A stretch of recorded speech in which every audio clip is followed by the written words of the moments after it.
S'agissant des mesures normatives, sous cette rubrique ont été adoptés les décrets portant approbation du schéma directeur d'aménagement du littoral, nomination de commissaires aux comptes près de certaines entreprises publiques.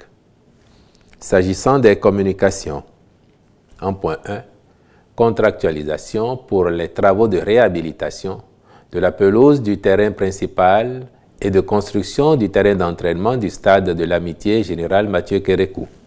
Les dits travaux interviennent pour tenir compte des observations formulées par la Confédération africaine de football en vue d'assurer l'homologation de ce stade et lui permettre de recevoir de nouveau des matchs internationaux. Ils prennent en compte la dépose de la totalité de la pelouse du terrain principal et la reprise en gazon naturel avec une demi-lune, la réalisation d'un terrain d'entraînement en gazon synthétique, la réalisation de travaux de clôture du terrain annexe, l'entretien des 2 terrains de football avec la fourniture d'une flotte complète d'équipements entrant dans ce cadre. Le Conseil y a marqué son accord et autorisé la contractualisation subséquente avec une entreprise qualifiée.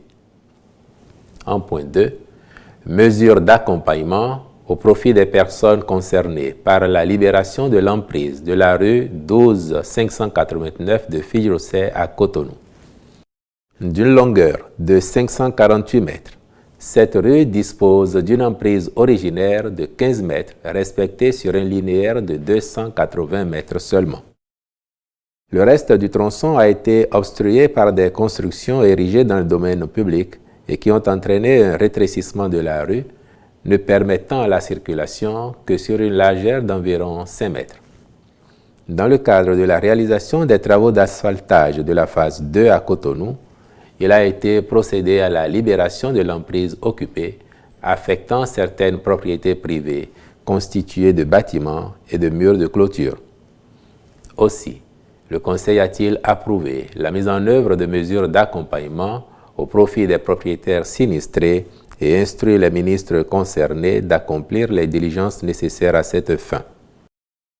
Au chapitre des mesures individuelles, les nominations suivantes ont été prononcées. À la Cour suprême, après avis du Conseil supérieur de la magistrature. Procureur général près la Cour suprême, M. Djidonou Saturnin Afatan. Au ministère des Sports, sur proposition du ministre. Directeur de la jeunesse, des loisirs et de la vie associative, M. Olusegun Judikael Biaou. Directeurs départementaux comme ci-après. Atakora, M. Kunato Isifu. Atlantique, M. Alfred Gbetogo Toyetome. Borgou, M. Abdouaziz Teyami Abdoulaye. Koufo, Mme Solange Bessi. Mono enfin, M. Job Odilon Awelete Moncho. Je vous remercie. Après la première édition tenue du 28 septembre au 2 octobre de l'année dernière, nous voici réunis pour la deuxième édition du Forum international du cadre de vie. Comme vous le savez, la qualité de vie et la durabilité environnementale sont au cœur des préoccupations contemporaines. C'est pourquoi le Forum international du cadre de vie se veut une plateforme dynamique pour échanger des idées et des bonnes pratiques, promouvoir des politiques et des actions durables et renforcer les partenariats publics-privés. Cette initiative s'inscrit pleinement dans les objectifs du programme d'action du gouvernement qui vise à transformer durablement notre pays. Le Forum soutient particulièrement les priorités suivantes: le développement des infrastructures, la protection de l'environnement, l'innovation et la compétitivité. Au Bénin, nous sommes mobilisés depuis avril 2016 pour bâtir un cadre de vie décent, durable, sobre en émissions de carbone et surtout résilient au changement climatique pour chaque Béninois. où qu'ils se trouvent. Dès lors, nos défis sont nombreux et variés, mais tout aussi impératifs. La sécurité urbaine, la sécurité foncière, les logements décents et accessibles à tous, la protection de l'environnement, l'hygiène, l'assainissement, la mobilité dans un contexte exacerbé de changement climatique, mais aussi de pandémie. Les actions de notre gouvernement dans le secteur du cadre de vie, notamment depuis 2016, rencontrent ce souci constant de l'amélioration du bien-être de toutes nos populations. C'est à Cotonou, c'est à Ouida, c'est à Porto-Novo, comme vient de le rappeler le ministre du cadre de vie, c'est à Parakou, c'est à Natitengu. Partout où vous allez aujourd'hui, les populations peuvent en témoigner. Ici, les actions les plus importantes, le ministre l'a rappelé, je ne vais pas beaucoup insister là-dessus, je vais juste souligner quelques aspects les plus importants. Il a parlé de l'élaboration des schémas directeurs d'aménagement dans plusieurs villes pour montrer encore l'inclusivité de tout ce qui est entrepris. Il ne s'agit pas seulement de Cotonou, mais de l'ensemble du territoire national. La construction des logements, des marchés, des cités administratives, des hôpitaux, des stades, monsieur le ministre, et bien sûr des écoles et des centres de santé. Chers compatriotes, c'est un insigne honneur pour moi de m'adresser à vous au nom de Madame la ministre de l'Industrie et du Commerce ce 14 octobre 2024 à l'occasion de la célébration de la Journée mondiale de normalisation. L'édition de cette année a pour thème une vision commune pour un monde meilleur. Ce thème met en lumière l'importance des normes dans la réalisation des objectifs de développement durable. La célébration de cette journée est une occasion pour nous de reconnaître et d'exalter les efforts inlassables des milliers d'experts qui travaillent à l'élaboration des normes internationales essentielles pour notre développement économique et social.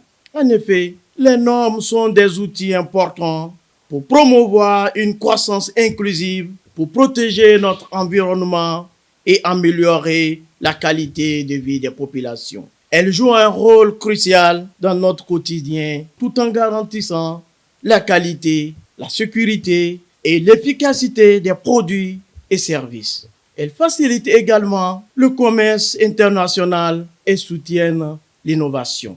Au Bénin, d'importants progrès significatifs ont été enregistrés par l'Agence nationale de normalisation, de métrologie et du contrôle qualité. Grâce à l'accompagnement du gouvernement de son Excellence Patrice Talon et nos partenaires techniques et financiers, qui a permis de sensibiliser et de former de nombreux acteurs sur l'importance des normes. Ces efforts ont contribué d'une part à renforcer notre compétitivité sur le marché international et d'autre part à garantir la sécurité et le bien-être de nos citoyens. Mesdames et messieurs, je m'en voudrais de ne pas féliciter, voire encourager le travail remarquable de tous les acteurs qui œuvrent dans le domaine de la normalisation. Votre dévouement et votre expertise sont essentiels pour construire un avenir durable et équitable. Je vous encourage à continuer sur cette voie, à innover et à collaborer pour relever les défis de notre époque. Je réitère l'engagement de notre pays en faveur de la normalisation et de son rôle crucial dans la construction d'un avenir durable et prospère. Ensemble, avec une vision commune, nous pouvons surmonter les défis et saisir les grandes opportunités qui se présenteront à nous. Je suis convaincu que, grâce à notre détermination, nous pouvons bâtir un avenir meilleur pour nos générations futures, car les normes constituent des piliers sur lesquels nous pouvons nous appuyer pour innover, croître et prospérer. Vive la normalisation, vive la qualité, vive le Bénin. Je vous remercie. En raison de la trêve internationale, la Ligue professionnelle de football a connu un arrêt le week-end dernier. La troisième journée s'est jouée en milieu de semaine et au stade René Pleven d'Akpakpa s'affrontaient AS Cotonou et la police républicaine. Au terme des 90 minutes, ce sont les Cotonouais qui ont eu raison de leurs homologues en s'imposant sur le score de 2-0.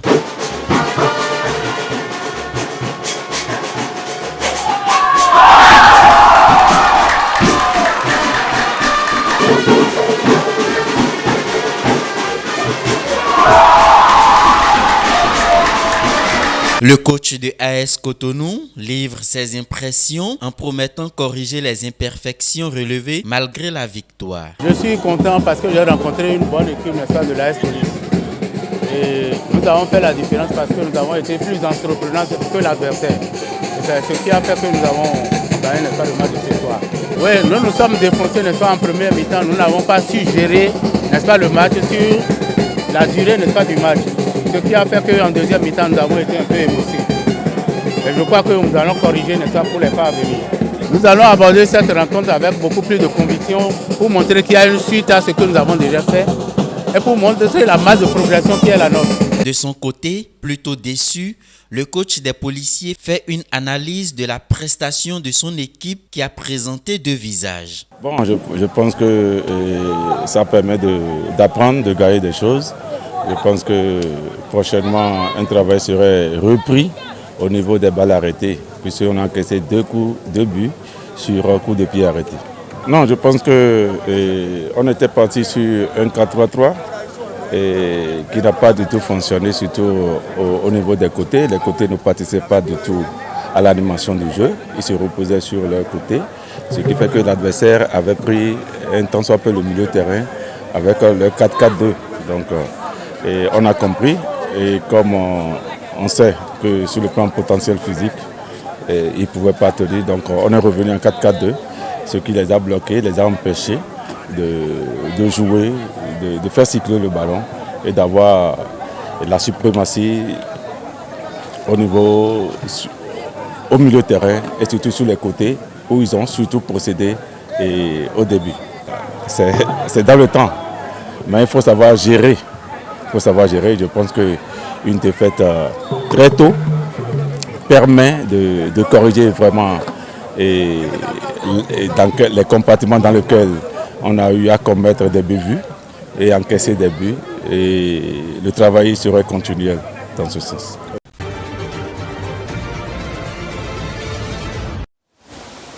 Plus de 140 personnes, y compris des enfants, ont perdu la vie et des dizaines d'autres ont été blessés au Nigeria à la suite de l'explosion d'un camion-citerne. Cet incendie tragique s'est produit alors que des personnes tentaient de récupérer le carburant qui s'écoulait du véhicule. Selon les autorités, l'explosion s'est produite après minuit mardi dans la ville de Madjia, située dans l'état de Jigawa. Le conducteur du camion-citerne aurait perdu le contrôle de son véhicule alors qu'il circulait sur une autoroute à proximité d'une université. Les accidents mortels causés par les camions-citernes sont fréquents au Nigeria. De plus, il est courant de voir des personnes siphonner du brut après de tels accidents.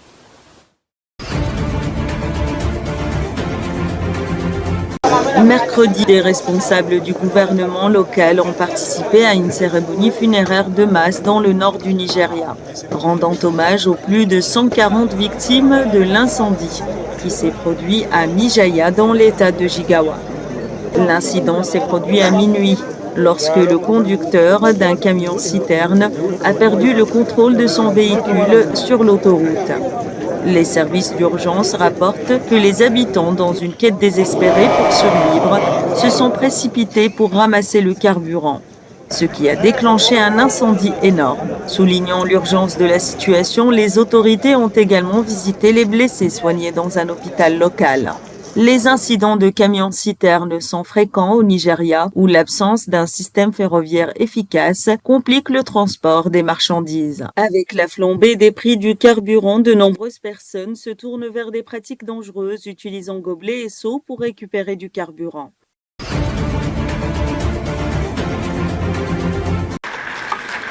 Le chef de la junte militaire au Mali, le colonel Assimi Goïta, a été promu mercredi général de l'armée avec un titre spécial, devenant ainsi le détenteur de la plus haute distinction militaire du pays.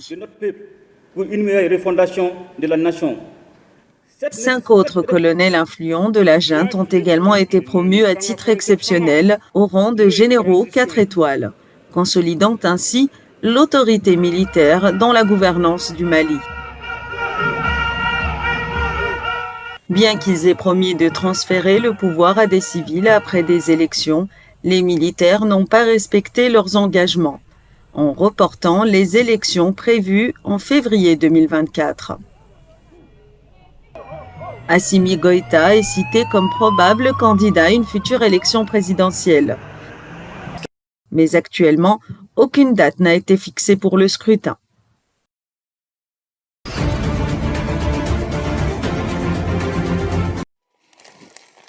Fatima Mohamed tient une petite épicerie dans le camp de réfugiés de Kiryandango dans le nord de l'Ouganda.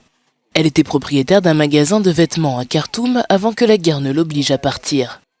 Aujourd'hui, sa nouvelle boutique est constituée d'une structure faite de roseaux de papyrus et de bois usés, mais elle et sa famille doivent survivre.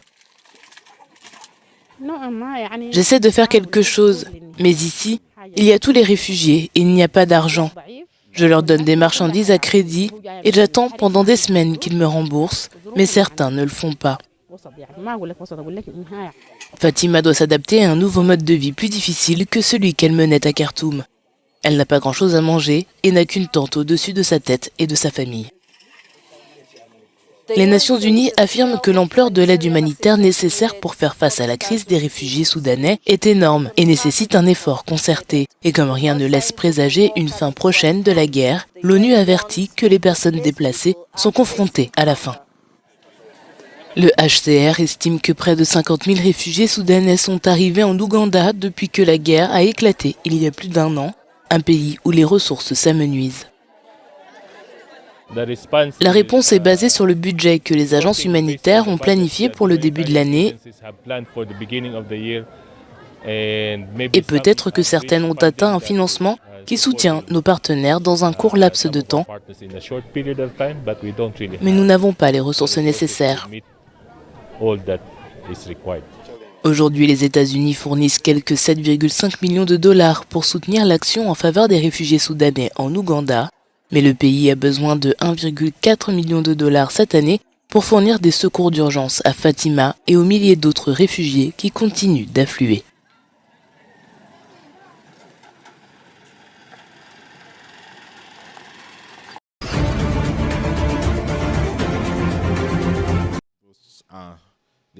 Le vice-président du Kenya a plaidé non coupable de toutes les accusations qui pèsent contre lui mercredi.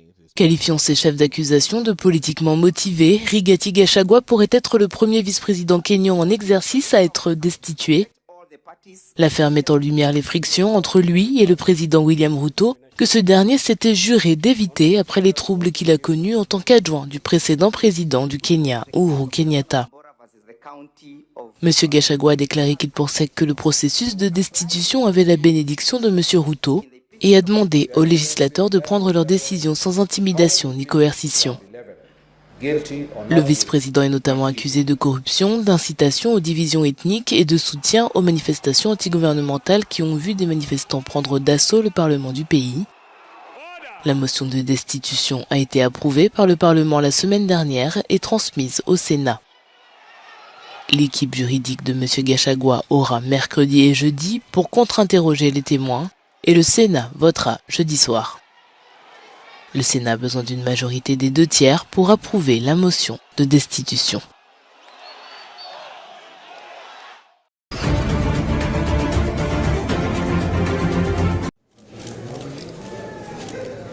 Au Mozambique, le parti au pouvoir, le Frelimo, domine les résultats partiels des élections générales du 9 octobre, se plaçant en tête dans les 11 provinces.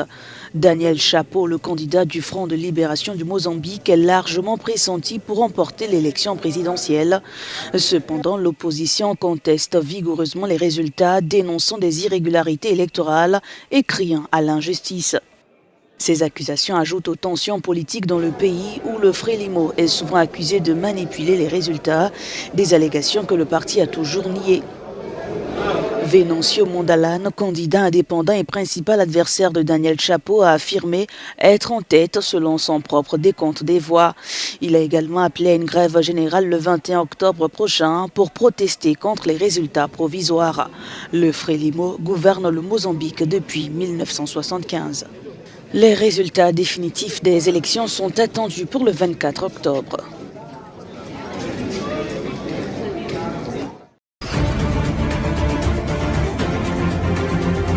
De retour d'une tournée diplomatique qu'il a emmenée au Kenya et aux Émirats arabes unis, le Premier ministre haïtien Gary Conille a présenté lors d'un point presse les grandes mesures prises avec les dirigeants de ces deux nations. Aux Émirats arabes unis, Gary Conille a rencontré le vice-président Mohamed Ben Rachid Maktoum. Leurs échanges étaient axés sur le renforcement des capacités militaires et policières en Haïti. Le Premier ministre a sollicité des aides en armement et a visité une entreprise de défense émirati ainsi qu'un centre de renseignement. Je me suis ensuite rendu au Kenya pour rencontrer le président William Ruto et lui rappeler l'urgence de renforcer la mission multinationale de sécurité et d'envoyer dès que possible 600 policiers supplémentaires. Ce renfort, également annoncé par le président kényan quelques jours auparavant, devrait arriver en novembre prochain. Il s'ajoutera à la force kenyane déjà présente en Haïti depuis juin 2024 et qui est composée de 400 policiers.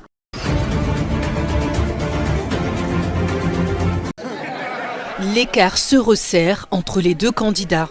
Dans la dernière ligne droite pour la présidentielle, Kamala Harris et Donald Trump poursuivent leur meeting et misent sur les annonces fortes pour obtenir l'adhésion des électeurs. Dans une récente déclaration, la candidate démocrate a annoncé la mise en place, si elle était élue, d'un programme d'opportunités pour les hommes noirs, avec notamment une facilité d'accès aux prêts pour les entrepreneurs. Ce programme soutiendra également la recherche sur la drépanocytose et d'autres maladies plus fréquentes chez les hommes noirs. Une attention particulière accordée à la communauté afro-américaine après le discours de l'ancien président Barack Obama qui les a invités à supporter Kamala Harris face au candidat Trump. De son côté, le candidat républicain, en meeting en Géorgie, a appelé ses partisans à se rendre massivement aux urnes alors que cet État a ouvert les bureaux de vote dans le cadre des élections anticipées. Le vote anticipé par correspondance dans votre État est maintenant en cours. Vous pouvez dès à présent vous rendre aux urnes. Je vous le dis, j'entends de très bonnes choses en ce moment. Si vous avez un bulletin de vote, retournez-le immédiatement. Si ce n'est pas le cas, allez-y demain ou dès que vous le pourrez. Allez voter.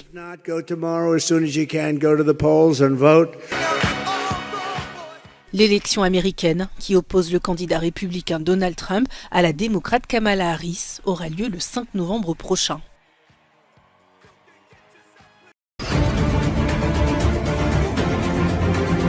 D'un pas déterminé et sous les applaudissements, le président ukrainien fait son entrée au Parlement.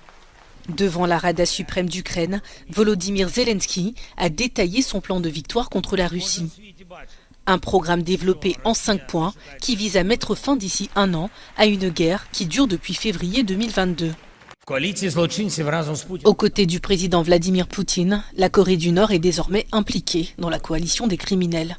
La famille Kim maintient plus de 20 millions de Coréens dans la servitude. Nos services de renseignement enregistrent non seulement le transfert d'armes de la Corée du Nord vers la Russie, mais aussi le transfert de personnes. Cela signifie qu'un deuxième État prend part à la guerre contre l'Ukraine aux côtés de la Russie.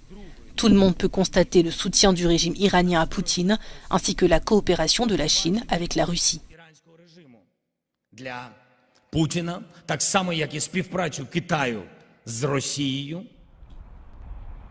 Réagissant à la déclaration du président Zelensky, Moscou a accusé l'Ukraine de vouloir pousser l'OTAN à entrer en conflit avec la Russie.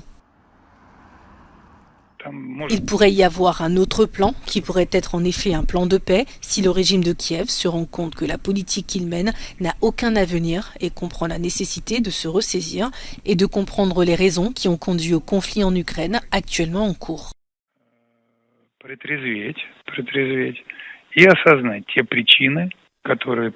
Selon le Wall Street Journal, le conflit russo-ukrainien a fait plus d'1 million de victimes en 2 ans et demi. Le quotidien américain évalue à 80 000 morts et 400 000 blessés le bilan côté ukrainien et à 200 000 morts et 400 000 blessés du côté russe.